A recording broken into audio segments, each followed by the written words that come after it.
भारत और ऑस्ट्रेलिया की business power और बिजनेस एम्बिशन के दर्शन एक साथ हो रहे हैं। आप सबकी यहां उपस्थिति हमारे शेयर्ड कॉन्फिडेंस और शेयर्ड एस्पिरेशंस का प्रतीक है। आज दुनिया अनसर्टेनिटी, सप्लाई चेन डिसरप्शन और एनर्जी क्राइसिस के दौर से गुजर रही है। ऐसे समय में भारत और ऑस्ट्रेलिया का नेचुरल और ट्रस्टेड पार्टनर के रूप में आगे बढ़ना स्वाभाविक भी है और आवश्यक भी है। बीते वर्षों में हमने दोनों देशों की क्षमताओं के साथ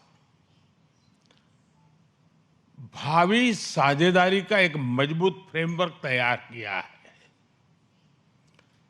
साल 2022 में रिकॉर्ड समय में किए गए एक्टा समझौते से हमारी आर्थिक साझेदारी और सशक्त हुई है।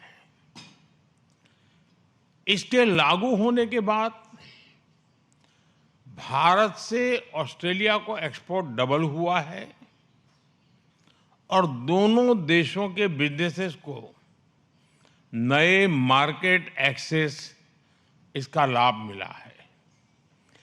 लेकिन हम यहीं नहीं रुके रहे। अब हम व्यापक सीका समझौता करने की तरफ आगे बढ़ रहे हैं।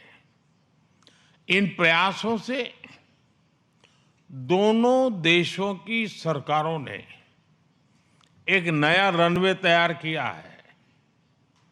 अब इस पर इन्वेस्टमेंट और इनोवेशन का विमान उड़ान भरने के लिए तैयार है और आप सभी को इसे नई ऊंचाई पर ले जाना है।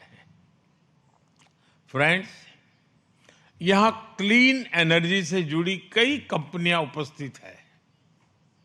हम भारत में hydro projects, green hydrogen, solar modules और विंड मिल्स के लिए मैन्युफैक्चरिंग इकोसिस्टम तैयार कर रहे हैं।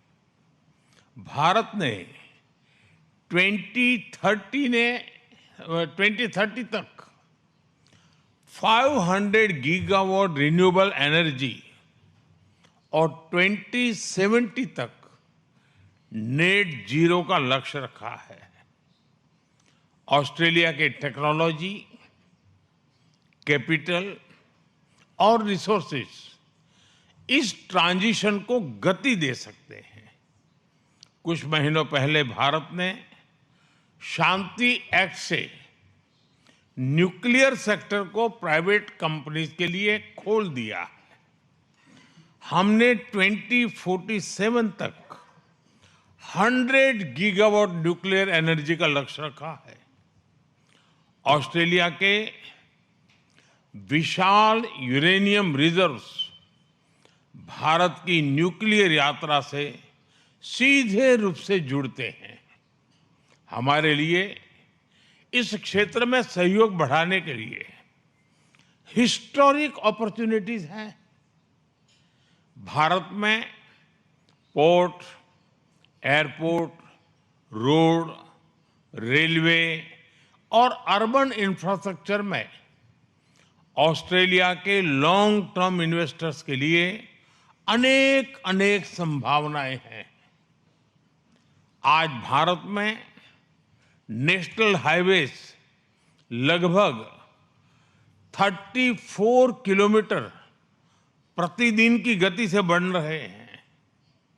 हर दिन 8 किलोमीटर से अधिक रेलवे ट्रैक्स लगाए जा रहे हैं। यह स्केल, स्पीड और स्टेबिलिटी तीनों का संगम है। स्टील सेक्टर में हम पहले से मजबूत सहयोगी रहे हैं। भारत आज दुनिया का दूसरा सबसे बड़ा क्रूड स्टील प्रोड्यूसर है।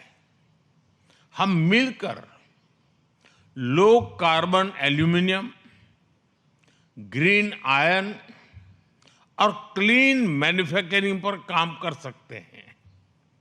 एआई मिशन, क्वांटम मिशन और सेमीकंडक्टर प्रोग्राम के अंतर्गत भारत सरकार ने $10 बिलियन से ज्यादा का सपोर्ट दिया है। हम data centre, AI, quantum, semiconductor और डिजिटल पब्लिक इंफ्रास्ट्रक्चर के क्षेत्र में मिलकर ग्लोबल सॉल्यूशंस तैयार कर सकते हैं। ऑस्ट्रेलिया के पेंशन फंड्स आज $4 ट्रिलियन से अधिक एसेट्स मैनेज करते हैं। भारत में पेंशन की बचत को एक पवित्र अमानत माना जाता है। हम इसे केवल कैपिटल नहीं, करोड़ों करोड़ों परिवारों का ट्रस्ट मानते हैं।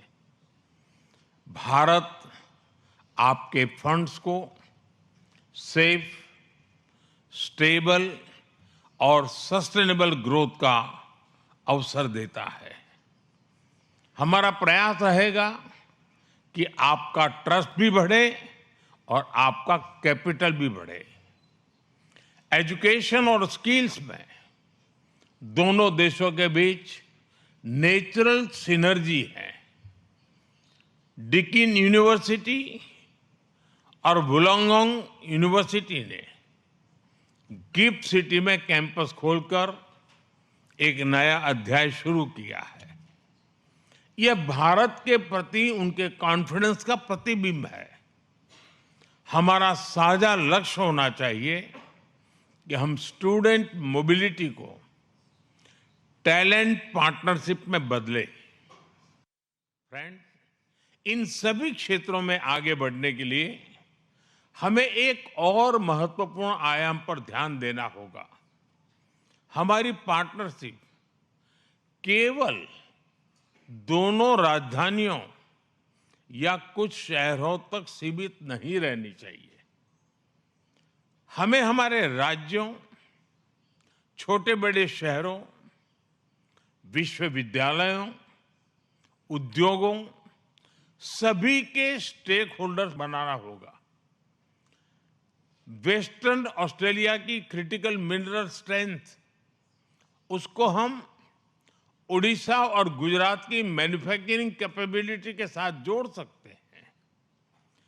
क्वींसलैंड और टेस्मेनिया की क्लीन एनर्जी और एग्रीकल्चर एक्सपर्टीज, पंजाब और तमिलनाडु और आंध्र प्रदेश के रिन्यूएबल कॉरिडोर्स और फूड प्रोसेसिंग इकोसिस्टम को नई गति दे सकते हैं।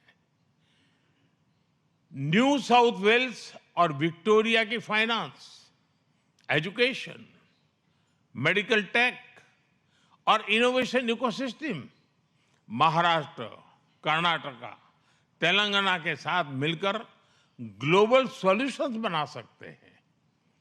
साउथ ऑस्ट्रेलिया की डिफेंस, स्पेस और मैन्युफैक्चरिंग कैपेबिलिटी उत्तर प्रदेश और केरलम के साथ नए अवसर बना सकती है।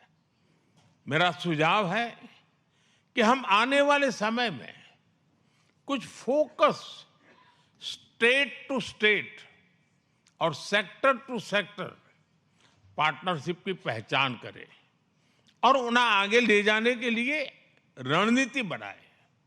फ्रेंड्स, लोकतांत्रिक मूल्यों और इंडो पैसिफिक साझा विजन के आधार पर हमारे बीच गहरा स्ट्रेटेजिक कन्वर्जेंस बना है। हम अपनी बिजनेस पार्टनरशिप को नई ऊंचाइयों पर ले जाने के लिए प्रतिबद्ध हैं। इस प्रयास में आप सभी की भूमिका बहुत महत्वपूर्ण है।